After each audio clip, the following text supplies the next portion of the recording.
Hello and welcome again to another session of Kop Talk, two Jews offering views on the news.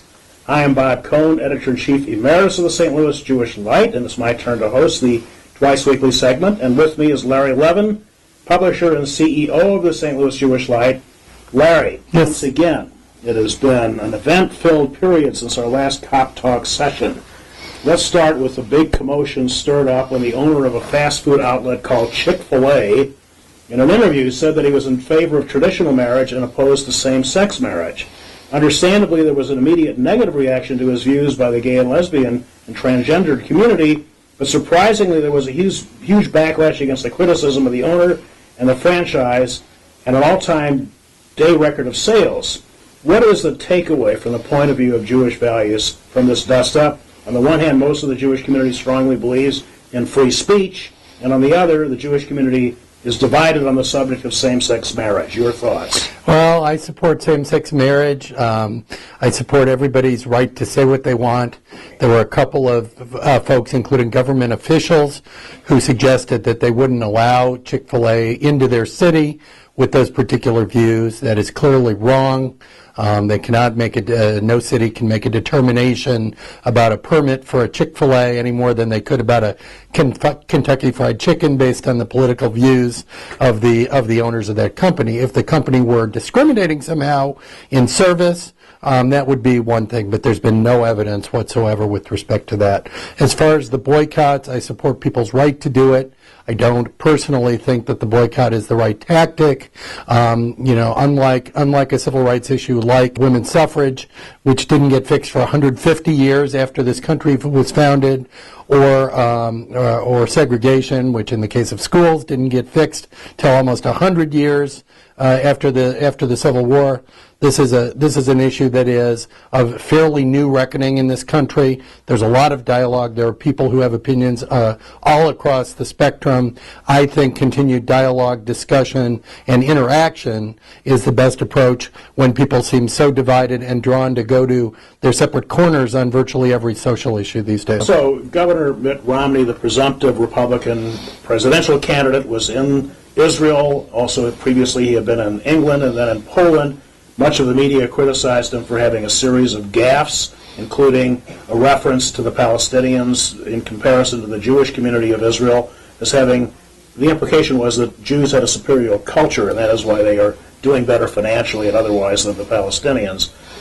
Do you think that was a gaffe, or do you think that Romney overall did a good job of expressing his views? Well, he quoted or said one of his defining books in coming up with that idea was Jared Diamond's Guns, Germs, and Steel and other cultural and sociological treatises. Diamond then appeared with an op-ed in the Times saying Romney totally misrepresented what he intended with his statements about cultural history. So I think he probably got it wrong, and again, with an issue like that, showing understanding of nuance and delicacy, I think is incredibly important. It's if you're going to look at the trip in terms of Romney's campaign, you have to look at how, in my opinion, you have to look at how he conducts himself from a diplomatic perspective. And diplomacy requires an awful lot of soft talking and nuancial talking, and I think in this case he didn't necessarily get that right.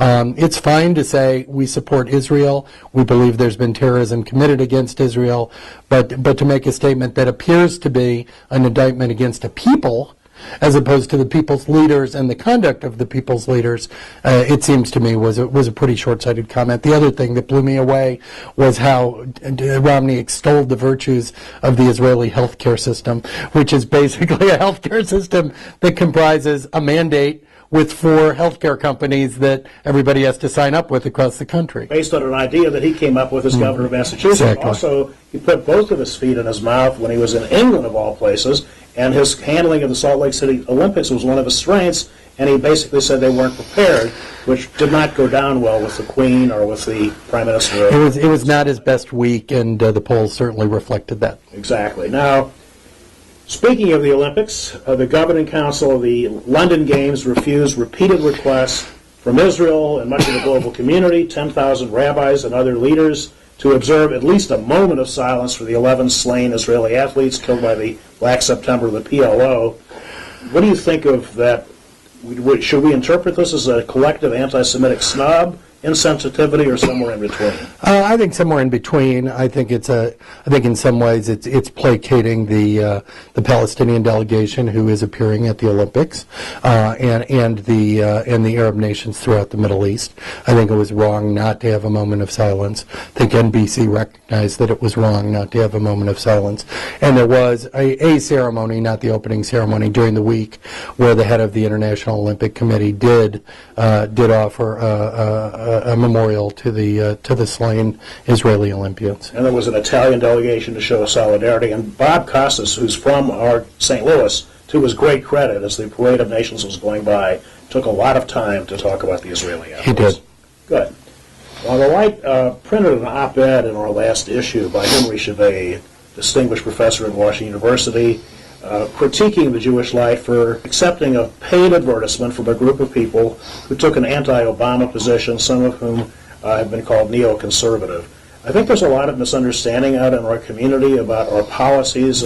It's a little bit complicated, but could you explain in brief what the Jewish Light's policies are vis-a-vis ads and articles about candidates? Well, to start with the law, we're a nonprofit corporation of the state of Missouri. We're a tax-exempt organization pursuant to federal tax law. As such, we're under a status called 501c3 of the Internal Revenue Code, which means we can neither support or oppose particular candidates, and we do not. We are open to talk about the various social issues of the day, political issues of the day, cultural issues of the day, but just as a rabbi or a priest or a minister cannot ostensibly support or oppose candidates from the pulpit, neither can we. So that's our position editorially. As far as ads are concerned, we most definitely can take advertisements from anybody in the community expressing any particular viewpoint. We do vet those ads to make sure that they meet our standards, to make sure that they are not obscene, pornographic, profane, that may meet one person's criteria and not others. We try to be as open and as flexible as possible with that, so that we don't unintentionally deny a particular viewpoint from being expressed in our paid advertisement. We encountered this 4 years ago with a lot of ads about the political campaign then, and our position remains the same. We'll accept political ads from all sorts of candidates and reflecting all sorts of positions. And we're likely to have this issue come up once or twice in the midst of this very divisive. There's no doubt about that. That's coming up. Yeah.